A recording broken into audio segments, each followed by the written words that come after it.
Este año el INEGI presentó la Encuesta Nacional de los Hogares 2014. Esta encuesta profundiza en temas de características de las viviendas en nuestro país, aspectos de la salud física de los integrantes del hogar, aspectos relacionados con la salud emocional de las personas, aspectos sociodemográficos y educativos de cada uno de los integrantes del hogar.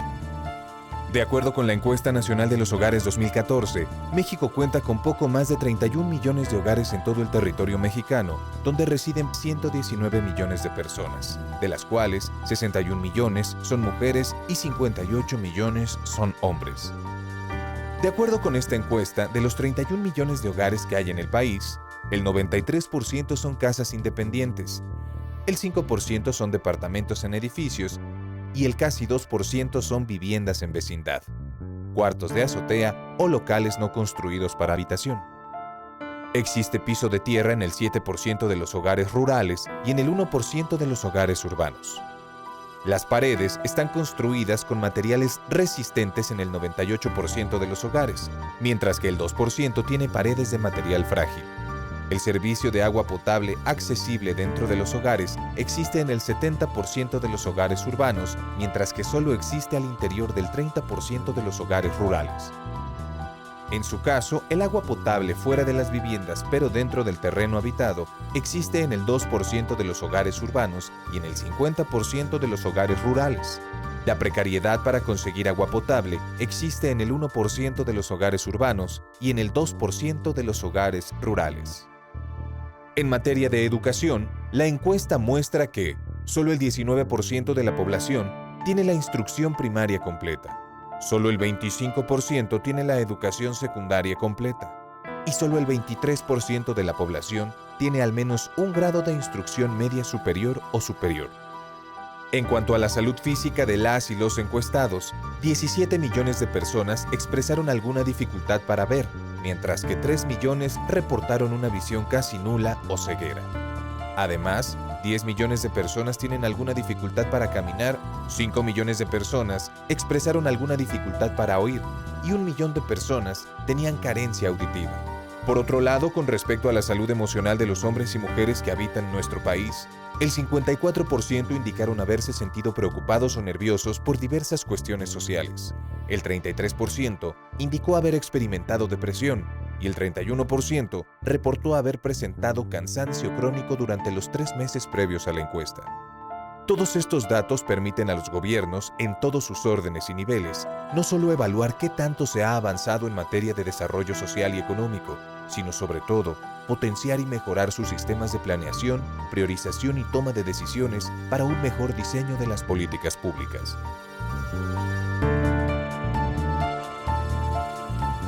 Cada ocasión que INEGI presenta la Encuesta Nacional de Hogares, sorprende.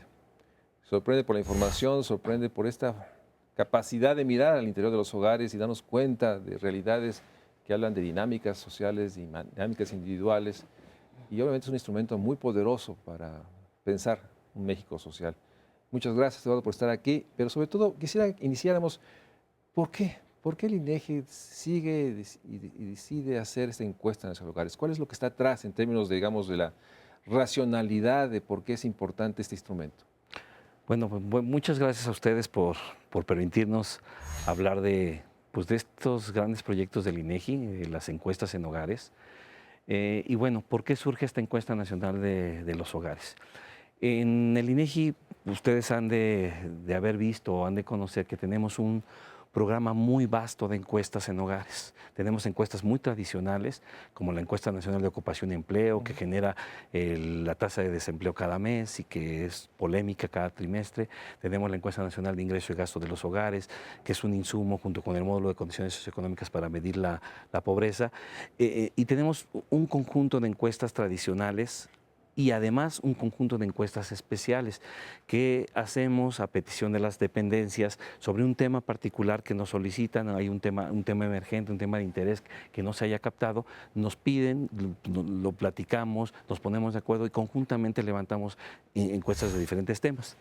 Lo que nos había pasado es que tenemos el esquema de encuestas regulares, encuestas especiales, y dentro de las encuestas regulares, en particular en la Encuesta Nacional de Ocupación y Empleo, tenemos una modalidad que le llamamos módulos, que son encuestas que colgamos de las encuestas regulares. Si ya fuimos a un hogar y estamos haciendo la encuesta, levantamos un módulo con una temática similar al de la encuesta. Por ejemplo, en la encuesta nacional de ocupación y empleo, el módulo de trabajo infantil o la encuesta de micronegocios, son módulos que podemos levantar con una temática similar a la encuesta eje, en este caso la encuesta nacional de ocupación y empleo. Le voy a decir en NOE para no estar repitiendo.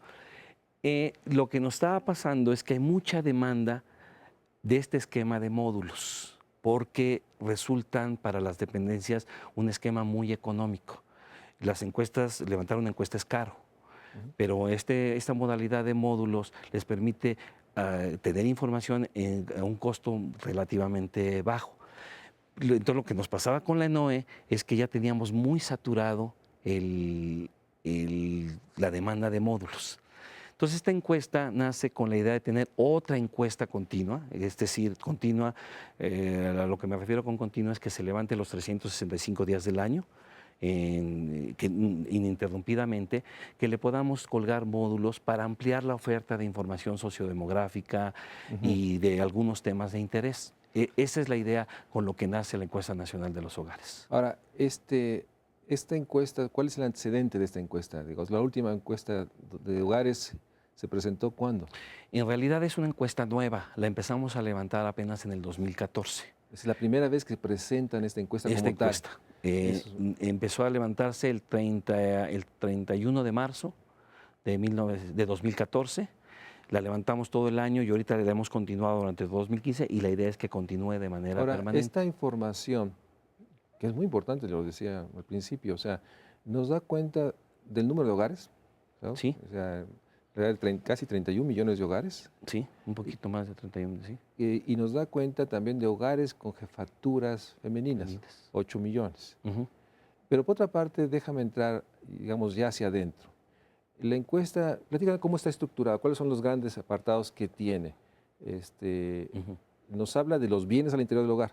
Sí, digamos que el eje principal de la encuesta, y es un tema que no vamos a dejar o no vamos a sustituir en la misma, es la vivienda.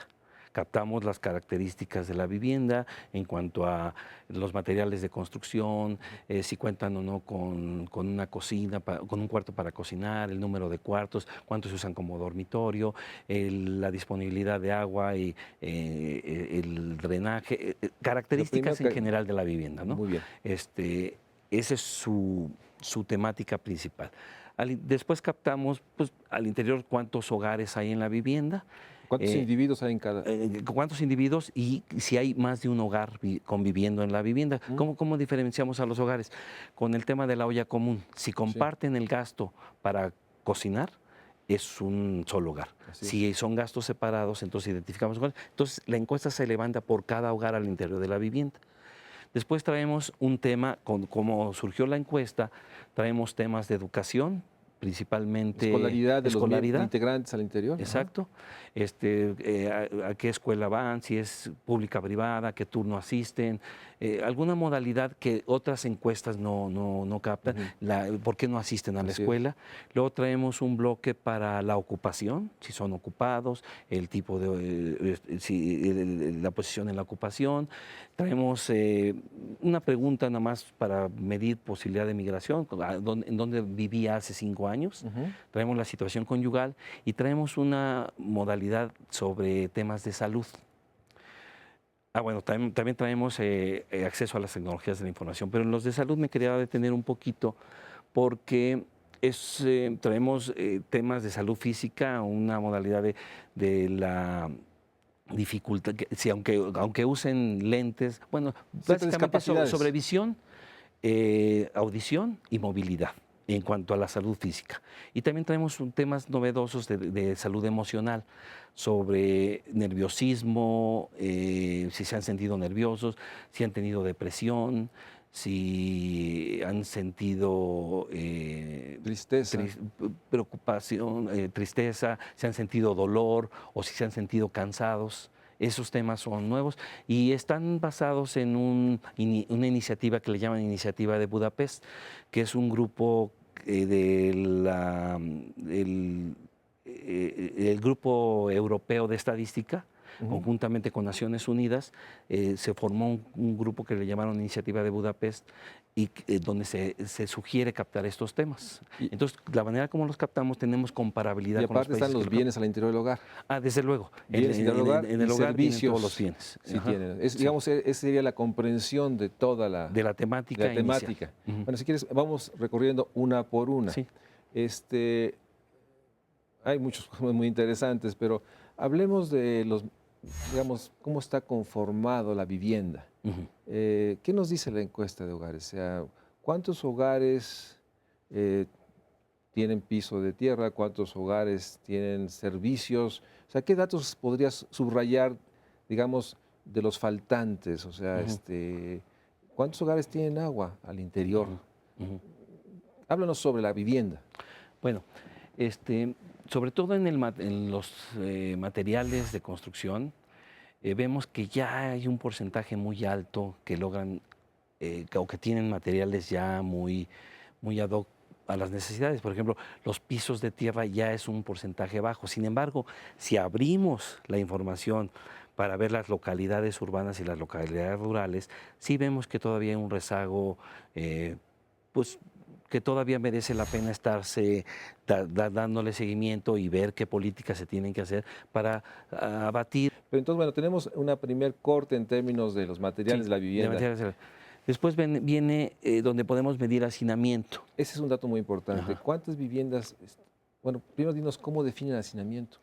El hacinamiento lo definimos cuando hay más de 2 personas por cuarto. Así es. Como dormitorio. Así es. Si son de 2.5 en adelante, ya lo definimos como hacinamiento. Bueno, déjame hacer un corte y regresamos para ver ya las cifras de cuántas viviendas tienen todavía pisos de tierra y cuánto es el nivel de hacinamiento, porque atrás del hacinamiento hay muchos posibles explicaciones de fenómenos muy complejos que se dan al interior del hogar. Entonces, vamos a hacer un corte y regresamos al Estudio México Social para seguir viendo los datos importantes que nos da esta nueva encuesta, que como ustedes vieron tiene información no solo de bienes y no solo de características del hogar, sino hacinamiento, también tiene sobre la situación educativa de los integrantes, también tiene datos novedosos sobre la situación emocional que viven los individuos al interior del hogar, y que obviamente pues todos esos son datos que deberían llevar a revisar lo que está haciendo el país, los gobiernos, para enfrentar todos estos fenómenos. Vamos a un corte y regresamos para seguir hablando de los hogares en México. En 2014, la Encuesta Nacional de los Hogares, ENH, estimó 31.374.724 hogares, de los cuales el 21.8%, 6.8 millones, se encontraban en localidades de menos de 2.500 habitantes y el 78.2% restante, 24.5 millones, en localidades de 2.500 y más habitantes. En esos hogares residían 119.729.273 personas, de las que el 51.4%, 61.5 millones, eran mujeres y el 48.6%, 58.1 millones, eran hombres.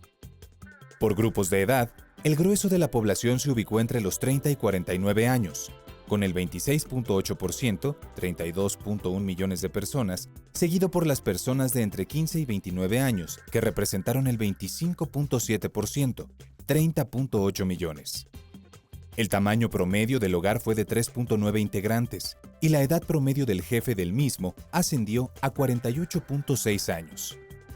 El 27.2% de los hogares tenía como jefe a una mujer, 21.4% en localidades con menos de 2.500 habitantes y 28.8% en las localidades de 2.500 y más. La ENH 2014 también indica que el 12.0% de los integrantes del hogar se encontraba en condición de hacinamiento, es decir, en viviendas donde habitan en promedio 2.5 y más personas por cuarto. Este indicador fue de 19.8% en las localidades de menos de 2.500 habitantes y de 9.7% en las de 2.500 y más.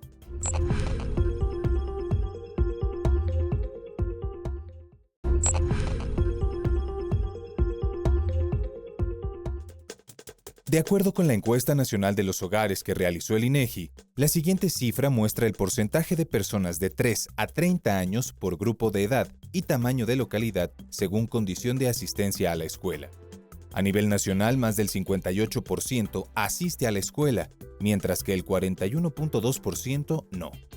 En el grupo de 3 a 14 años, poco más del 90% va a la escuela. En el grupo de 15 a 19 años, el 63.7% sí acude a la escuela, poco más del 36% no. Y en el grupo de 20 a 30 años, tan solo el 17.2% sí asiste a la escuela. En localidades de menos de 2.500 habitantes, en total, el 56% sí asiste a la escuela. En el grupo de 3 a 14 años, el 88.5% sí va a la escuela. En el grupo de 15 a 19 años, poco más del 50% acude a la escuela, mientras que en el grupo de 20 a 30 años, solo el 7.9% asiste a la escuela. En localidades de más de 2.500 habitantes, en total el 59.7% sí asiste a la escuela. En el grupo de 3 a 14 años, el 90.6% sí acude a la escuela. El grupo de 15 a 19 años, más del 67% asiste a la escuela, mientras que en el grupo de 20 a 30 años, casi el 20% sí va a la escuela. Estamos hablando de estos más de 31 millones de hogares, en donde nos dice la encuesta que casi 7 millones viven en localidades de menores de 2.500 habitantes, y teníamos los datos de la característica de la vivienda, los materiales. Y bueno, me decías en el corte que el 12% no sigue teniendo piso de tierra. No, el 12% vive en hacinamiento. Es el 12% en hacinamiento. O sea, sí. Hay más de 2.5 personas por cuarto. Exacto. Y esto nos habla de una cantidad importante. Estamos hablando de 3, 4 millones de hogares donde hay hacinamiento. Así es. ¿No? Sí. Ahora, en términos de los materiales, ¿qué nos dicen? Bueno, el piso de tierra, que es el tema que comentábamos hace ratito, si bien a nivel nacional ya es un indicador que solo es el 2.7% de viviendas con el piso de tierra, mencionaba yo que si vemos la diferencia entre las localidades urbanas y las rurales, el problema es en las localidades rurales, que es más del 7% de las viviendas que aún tienen piso de tierra. O sea, el rezago sigue siendo importante, pese a que es una de las políticas que por lo menos tiene más de 12 años, en que se ha continuado y muchos gobiernos han invertido en piso de tierra. Incluso hay críticas en términos de que no es el piso de cemento, es toda la vivienda la que habría que habilitar, que tuviera el calificado de una vivienda digna. Ahora, también nos habla de los servicios, agua, drenaje, electricidad de esta encuesta. Sí, de hecho, bueno, el agua dentro de la vivienda, tenemos también diferencias entre lo urbano y lo rural. Si bien a nivel nacional las viviendas que tienen agua dentro de la vivienda es más del 70%, las diferencias entre lo urbano y lo rural es, mientras el urbano es más del 80%, en lo rural alcanza al 30 y tantos, 36%. Sí que es, digamos, lo exigible, dejemos usar esta palabra, y el umbral debe ser que todos los hogares en nuestro país tuvieran agua al interior del hogar. Un rezago del 30% es un rezago muy importante. Estamos hablando de 9 millones de hogares que todavía no tienen agua al interior. Lo pueden tener cerca, en la localidad, al inicio de la calle. Pero bueno, todos los que tenemos hogares con agua, nos podemos imaginar lo que es saber que hay que ir a acarrearlo, aunque sea unos metros, no se diga cuando son muchos metros, ¿no? Entonces sí es un rezago importante lo del agua. Sí, aquí vale la pena señalar que captamos también una modalidad que es, aunque está fuera de la vivienda, pero está dentro del terreno.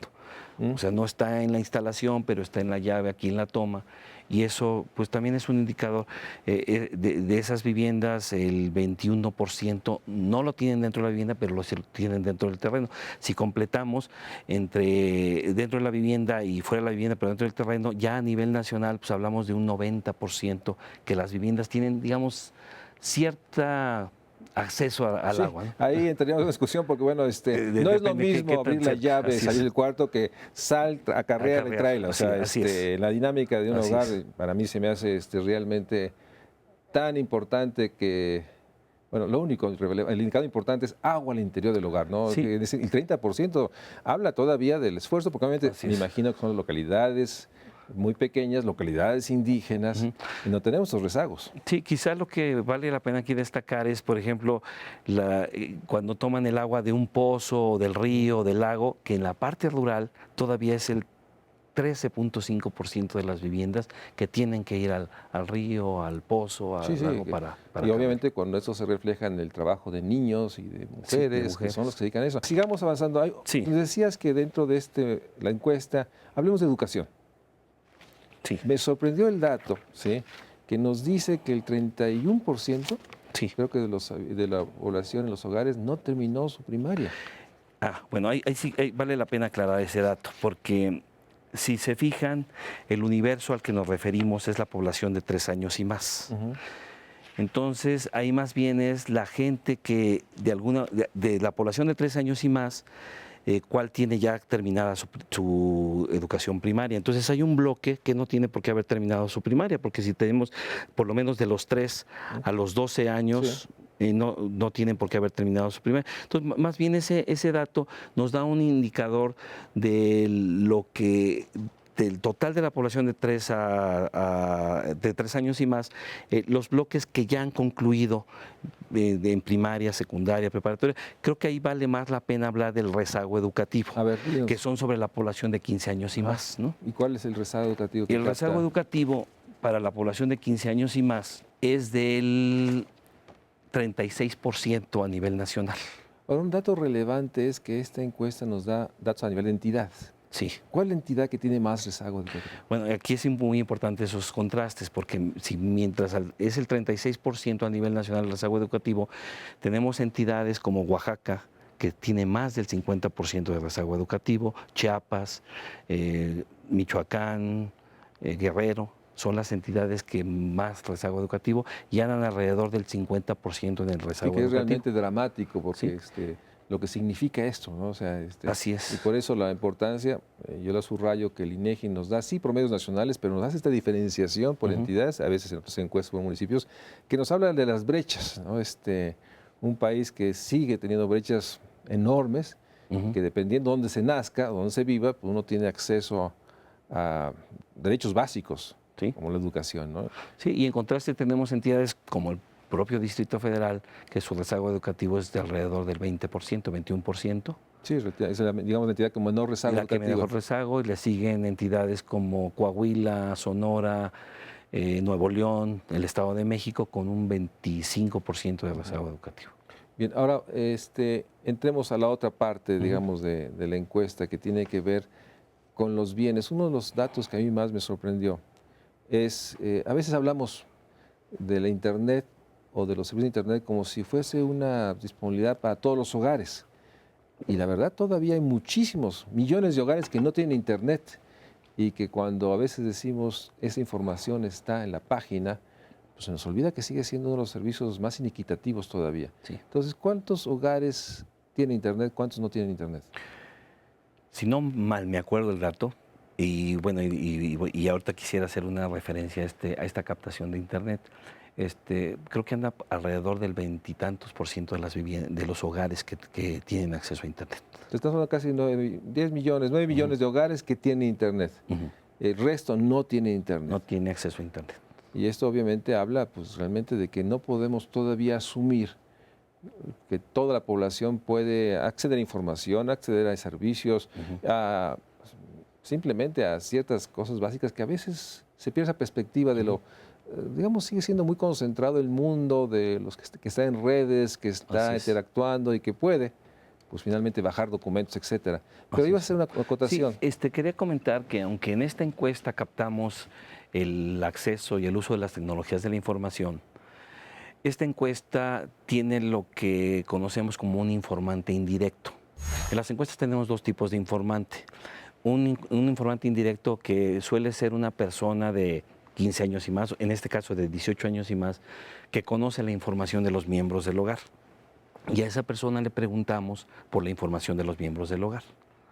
Eso es lo que llamamos un informante indirecto. A los informantes directos son aquellos en los que seleccionamos en la mayoría de las encuestas probabilísticamente y le preguntamos por su información. Y de esa información que él nos contesta, ya se hacen las expansiones probabilísticas, la estadística, en función de la representación que tiene esa persona del grupo de edad y se expande a toda la población. Entonces, en este caso, el tema de tecnologías de la información lo estamos ya dejando de lado de esta encuesta, ya no lo vamos a captar el año que entra. ¿Por qué? Porque ya estamos haciendo una encuesta independiente con un informante directo. De hecho, nada menos con el financiamiento del Instituto Federal de Telecomunicaciones y la Secretaría de Comunicaciones y Transporte, esa encuesta va a tener una representatividad inclusive a nivel entidad federativa. Entonces, yo creo que a finales de este año ya estaremos dando información de el acceso a Internet, para qué se usa, el acceso a computadora, el financiamiento con el que hayan adquirido ¿Habrá la una encuesta computadora. específica que nos pueda dar cuenta realmente Del detalle del acceso y uso de las tecnologías de la información. Déjame hacer un corte y regresamos para seguir hablando de los bienes al interior del hogar. Uno de los datos más sobresalientes que quisiera que lo comentaras es el tema de que si todos los hogares en nuestro país tienen un refrigerador, con lo que implica que puedas tener comida saludable en un lugar específico, y todavía el rezago sigue siendo muy importante. Vamos a un corte y regresamos para seguir hablando de la información sobre los bienes al interior del hogar. Ya sabemos que todavía hay grandes cantidades de hogares, millones de hogares que viven en hacinamiento, que tienen el agua, no necesariamente como debe ser al interior de cada hogar. Es decir, la encuesta nos da esta idea de los rezagos, de las brechas que existen entre lo urbano y lo rural. No se diga lo rural y lo indígena. Vamos a un corte y regresamos al Estudio México Social. La siguiente gráfica muestra que la población de 15 años y más, estimada por la Encuesta Nacional de los Hogares 2014, ascendió a 86.6 millones de personas, de las cuales el 36.2% dieron cuenta de tener un nivel escolar menor a la secundaria completa, lo que las coloca en situación de rezago educativo. Los datos por entidad federativa revelan que Oaxaca tiene el mayor nivel de rezago educativo, con 53.7%, seguida por Chiapas, 53.1%, Veracruz, 48.9%, Guerrero, 48.6% y Michoacán, 48.2%. En contraparte, el Distrito Federal se destacó con el menor nivel de rezago educativo, 21.7%. Seguido por Coahuila, 26.6%, Sonora, 26.7%, Nuevo León, 27.0% y el Estado de México, 29.4%.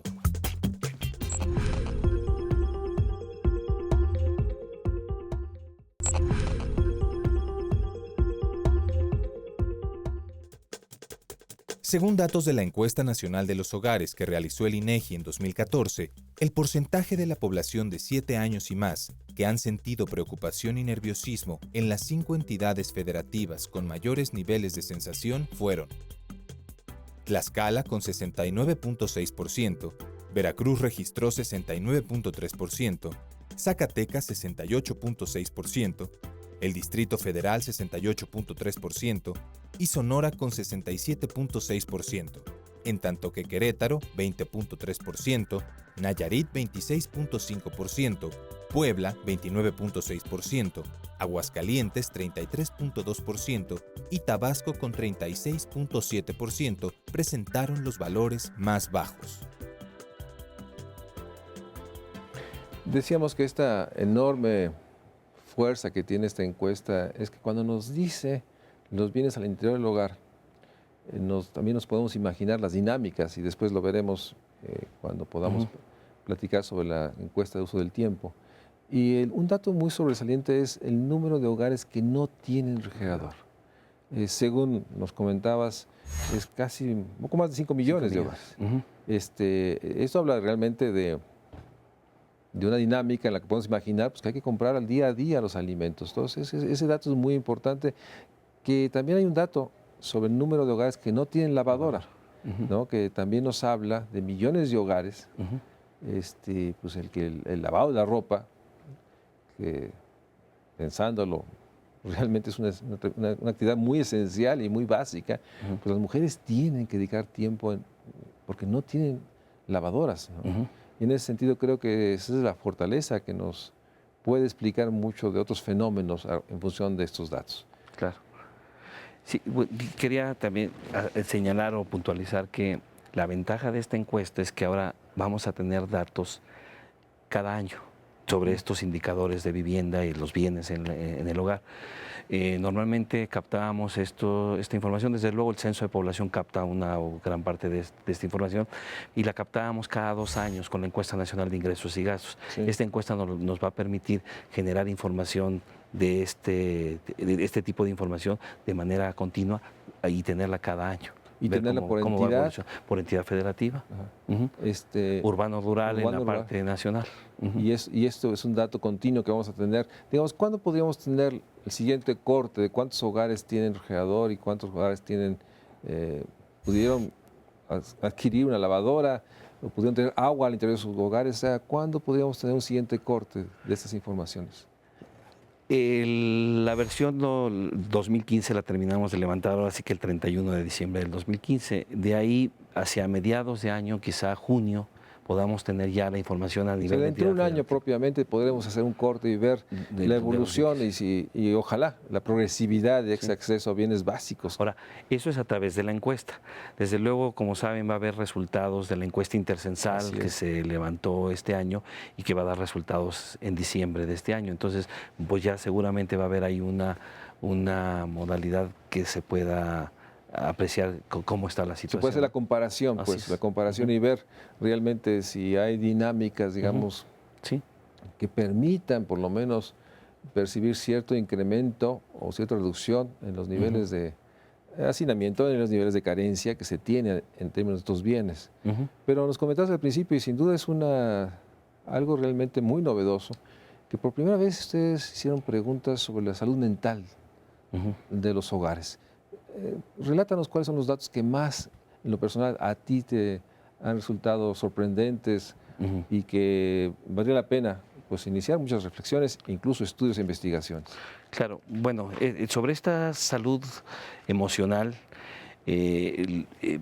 llama la atención, es la primera vez que generamos información, inclusive no hay mucha información alrededor de cómo se siente la gente en cuanto a si se siente preocupada o nerviosa, si ha sentido depresión, si ha sentido cansancio, si ha sentido dolor.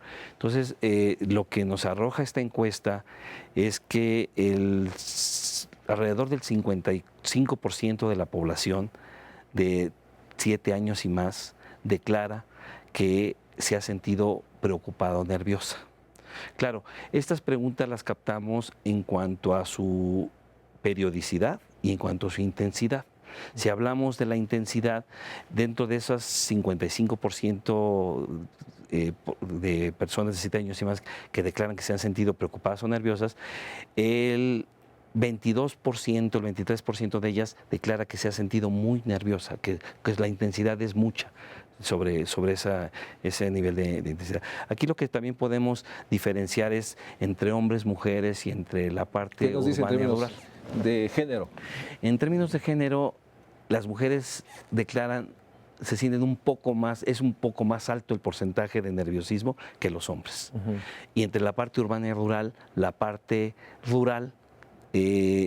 más bien la parte urbana es un poco más de nerviosismo que la parte rural. O sea, se manifiesta mayor en la percepción de nerviosismo. Digo, es muy fuerte el dato, porque más allá que requiere una gran interpretación, estudio y análisis, ¿no? Pero que el 55% de la población mayor de 3 años, de 7 años en adelante, manifieste vivir con distinta intensidad, preocupación, con nerviosismo. Con nerviosismo, nos habla del nivel de estrés. Muchos hemos dicho que las carencias de bienes, de ingreso, pues finalmente transmiten y generan carencias emocionales que acompañan, y ha sido un enorme, yo me atrevo a decirlo, error percibir que las carencias subjetivas, como dicen otros expertos, son ajenas a esta realidad de 55 millones de mexicanos que viven pobreza y viven carencias, pero finalmente hay datos aquí que nos hablan pues, de esta parte emocional. Y un dato que me sorprendió cuando revisaba los datos es que ustedes pueden hacer una expresión de la tristeza o de la preocupación a nivel de estados. ¿Cuáles son los estados con mayor preocupación, mayor tristeza? Ahorita entramos a otro. ¿Cómo los leen ustedes? De lo que, bueno, eso es un dato inédito, no tenemos un comparativo. Yo creo que ahora que saquemos los resultados del 2015 nos va a permitir ver si efectivamente hay una tendencia en esos estados. Ahora, algo que sí quería señalar es que, como mencionaba yo al principio, esta encuesta es a través de un informante indirecto. Entonces, una persona del hogar nos contestó los sentimientos o las percepciones de tristeza y preocupación de todos los miembros del hogar. Entonces, Sí, también es es un poco la percepción de la persona, que normalmente es el jefe de familia o es Sí, el ama de no, casa. No deja de ser muy relevante, o sea, Sí. más allá de que no Sí. podamos hacer una comprensión del fenómeno, pero que se exprese que el 55% de los integrantes de un hogar a nivel nacional han vivido preocupación, tristeza, es importante. Y después tienen datos a nivel entidad. Sí, bueno, por ahí una entidad que aparece como con preocupaciones, con nerviosismo y que nos aparece después con depresiones, alto, es Veracruz. Veracruz me llama la atención. Por ahí Tlaxcala nos aparece también como nerviosismo. O sea, son las entidades que aparecen consistentemente en esos rubros. Digamos, de tristeza, depresión, preocupación. Sí, lo que captamos es preocupación o nerviosismo, depresión. Captamos si se ha sentido cansancio o dolor. Y normalmente esas entidades nos aparecen constantemente ahí. Y en contraste por ahí hay otras entidades que no nos aparecen tanto. O que nos aparecen que tienen menos o tienen esos sentimientos menores de nerviosismo. No hay datos por edad de estas dimensiones. Es posible generarlos por edad. Sí, bueno, sí hay por edad. Sí, yo aquí traigo algunos datos por edad. Sí. Por Porque, ejemplo, de inmediato vino esta cifra que nos refleja realmente una situación social de enorme urgencia del crecimiento del número de suicidios, ¿no? Que es, digamos, el desenlace fatal de una situación de largos periodos de tristeza, depresión, dolor, preocupación, puede llevar a esto. Y obviamente vemos en los datos de mortalidad en nuestro país cómo ha crecido, Claro. ¿sí? Y es población normalmente joven, la cual pues, más de 5,000 personas al año mueren por suicidio. Y esto, bueno, al final es el desenlace, pero a nivel de etario, ¿qué datos tienen ustedes sobre estos? Por ejemplo, para la depresión, lo que nos da a conocer la encuesta es que mientras más jóvenes, menos nivel de depresión. Conforme va aumentando la edad, va incrementándose el porcentaje de la depresión. Entonces, por ejemplo, mientras para el grupo de 7 a 14 años el nivel de que ha sentido depresión es del 14.6%, para los de 65 años y más es casi el 50%. Y para la población, digamos, intermedia, la joven entre 19 y 40 años. De 15 a 29 es el 29% que han sentido depresión, de 30 a 50 años casi el 40%, el 38.8%, y de 50 a 64 años el 43%. O sea, se va incrementando conforme los grupos de edad incrementan. Ahora, también es importante, tenemos un cruce que generamos, como captamos la situación conyugal. Vemos, bueno, también para estas variables, tanto nerviosismo como depresión, también por género vemos que las mujeres presentan niveles más altos de nerviosismo y de depresión que los hombres. Expresan de una manera más franca. Sí. Digo, finalmente está este asunto cultural de que los hombres no somos tristes o no nos preocupamos, sino yo creo que hay una parte cultural. Y probablemente habría que verlo, pero bueno, son datos muy reveladores de una agenda nueva. Y el otro dato que vale mucho la pena es cuando lo cruzamos contra la situación conyugal, porque también lo que podemos apreciar es que los solteros se manifiestan menos nerviosos o menos deprimidos que los casados, y los casados a su vez menos deprimidos o menos nerviosos que los divorciados, viudos, separados. Bueno, tanto mujeres como da hombres. para mucho esos datos, y sobre todo para muchos estudios e investigaciones, son reveladores de algo más, que finalmente, y es muy interesante este cruce entre situación conyugal, estado de ánimo, ¿no? Y que obviamente yo creo que es un muy buen inicio empezar realmente a abordar los temas de la salud mental Claro. Que por distintas percepciones o decisiones se había de alguna manera evitado entrar a este tema y obviamente Claro. pues esto tiene que ver mucho con las adicciones, ¿no? De drogas legales e ilegales, el consumo de muchos productos, pues para poder sobrevivir el día en términos emocionales. Y creo que esto es muy revelador. Vamos a un corte y regresamos para seguir hablando de la encuesta nacional de hogares que, como ven, no solo nos dice los bienes al interior del hogar o nos dice el nivel de hacinamiento o nos dice los materiales o acceso a servicios. Por primera vez hay un módulo, un panel que nos habla de esta dimensión de una discapacidad física, acceso, movilidad visual, auditiva, pero esta parte emocional creo que es un elemento que debemos reflexionar con mucha atención porque finalmente nos pone en el centro la enorme complejidad de poder asegurar a todos, sobre todo la población que vive con mayor carencia o pobreza, para usar el lenguaje Coneval, pues una vida digna, una vida con alegría, que finalmente de eso se trata. Vamos a un corte y regresamos al Estudio de México Social. De acuerdo con la encuesta nacional de los hogares que realizó el INEGI en 2014, el 31.4% de las personas de 7 años y más reportaron haber sentido cansancio o fatiga en los 3 meses previos al día de la entrevista. En el 57.4% de estas personas, la intensidad del cansancio fue poca, en el 20.1% ni poca ni mucha, y en el 22.3% la intensidad fue mucha. El resto de la población, es decir, el 68.5%, no registró sensación de cansancio en los últimos meses.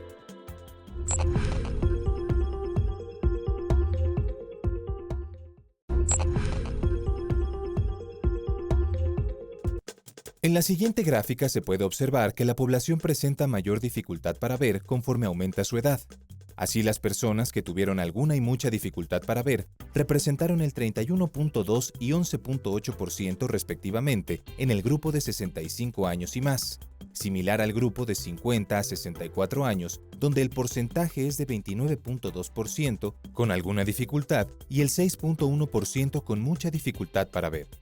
Mientras que estos valores son menores en los grupos más jóvenes, donde, por ejemplo, en el grupo de 0 a 14 años fueron del 0.5 y 4.8% respectivamente, y en los grupos de 15 a 29 años y el de 30 a 49 años, más del 81% no presenta dificultad para ver. Al igual que ocurre con la percepción visual, conforme se incrementa la edad, crece la declaración de las dificultades para oír.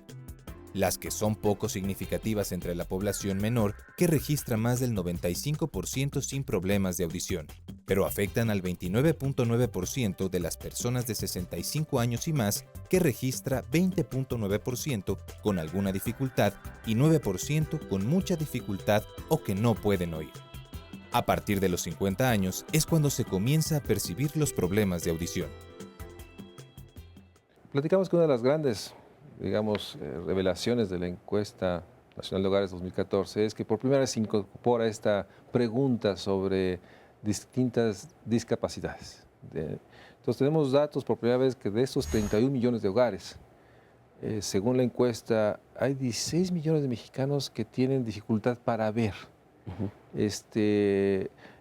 Primero una pregunta, ¿por qué incorporaron esta parte de discapacidad, que es muy importante y que yo, déjame decirlo desde una posición, se abriría para tener una encuesta específica sobre discapacidad? Eso abre muchos temas, pero finalmente es muy revelador de este dato de millones de mexicanos que me explicabas en el corte.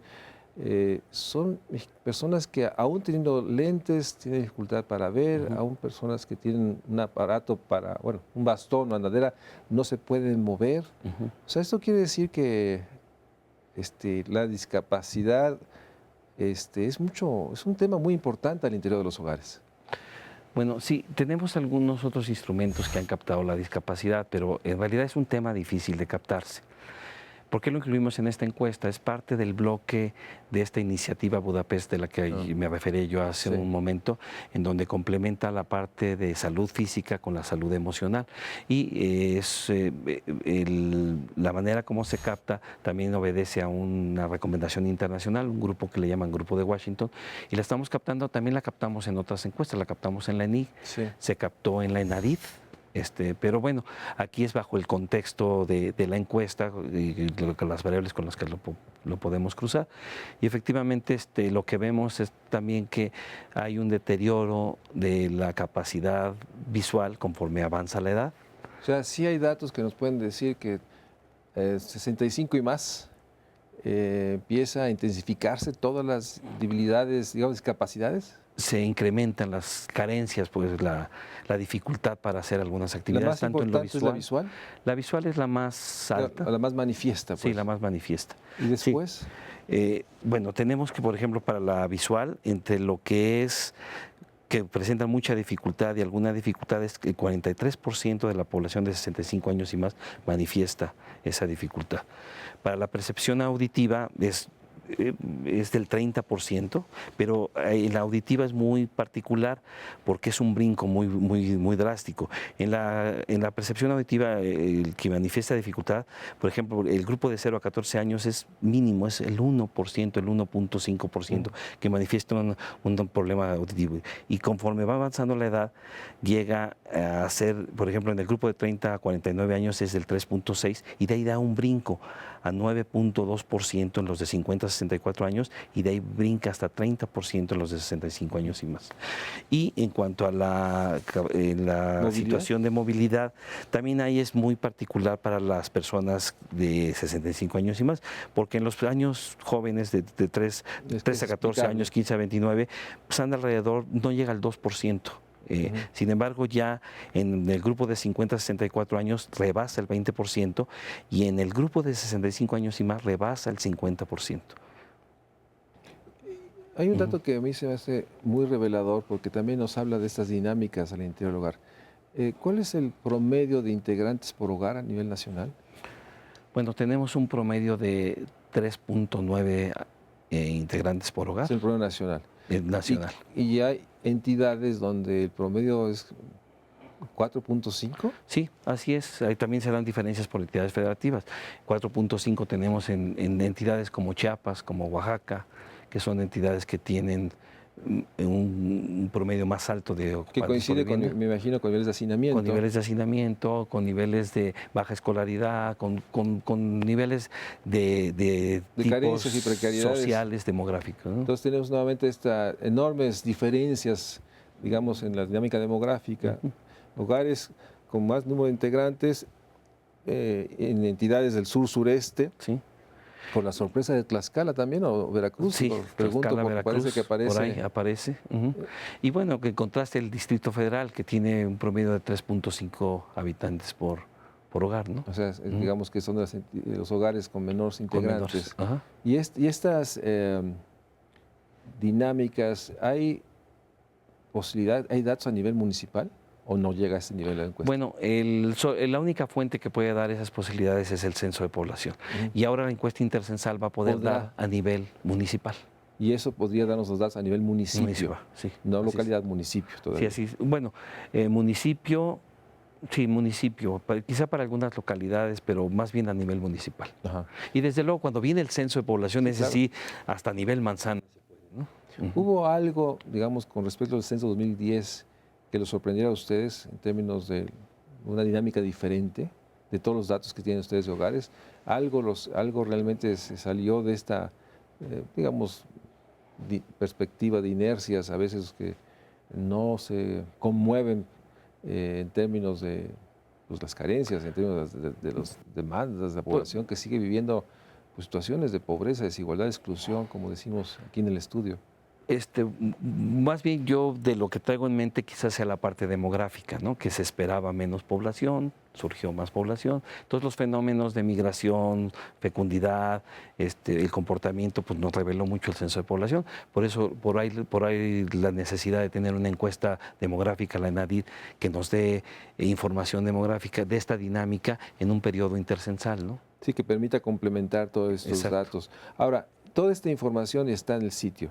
Todo está en el sitio. O Se sea, puede descargar, desde luego, la nota metodológica, cómo se hace la encuesta, desde la parte de la planeación, el operativo de campo, el diseño estadístico, en qué consiste, el procesamiento de la información. Está acompañado de la nota de prensa o de la nota técnica que acompañó los resultados. Hay una serie de tabulados en donde pueden ver el detalle, el desglose de los cruces de variables que se pueden realizar. Tenemos la ventaja de que esos tabulados, dado que es una encuesta y tiene errores estadísticos, coloreamos los datos de acuerdo a la confianza del dato, de acuerdo a su coeficiente de variación. Entonces ahí podemos ver qué tan confiable es el dato o qué tanto, o si nomás puedo ver el comportamiento del mismo. Y además tenemos los microdatos. Tenemos a nivel de registro los datos que se captaron para que la gente o el usuario, el investigador, el experto, pueda crear sus cruces y sus investigaciones cruzando las variables que él requiera, ¿no? Pues nuevamente, muchísimas gracias, Eduardo, por estar No, en al el Estudio contrario. Médico Social. Recomendarle no solo a los expertos, o sea, tenemos hoy en el INEGI, sin duda con CONAPO y otros organismos con Coneval, instrumentos muy importantes para poder dar cuenta de una complejidad social y de inercias que son muy preocupantes, de rezagos que siguen estando persistentemente pese al esfuerzo que se puede estar haciendo a nivel de los hogares y los individuos. Pero esta encuesta nacional de hogares nos permite comprender fenómenos que en atrás pueden tener esta realidad de hacinamiento, de falta de servicios básicos al interior del hogar, de esta nueva dimensión de que todo finalmente, estas carencias, tiene expresiones emocionales muy importantes que tenemos que tomar en cuenta y cuestionarnos y preguntarnos ante estas dimensiones de tristeza, preocupación, dolor, ¿qué existe? ¿Qué existe como propuesta para poder acompañar a los hogares y enfrentar dinámicas que sin duda pues, dan cuenta de lo mucho que tenemos que hacer? Nuevamente, gracias por estar en el Estudio Médico Social Al y gracias contrario, por gracias a ustedes. esta información.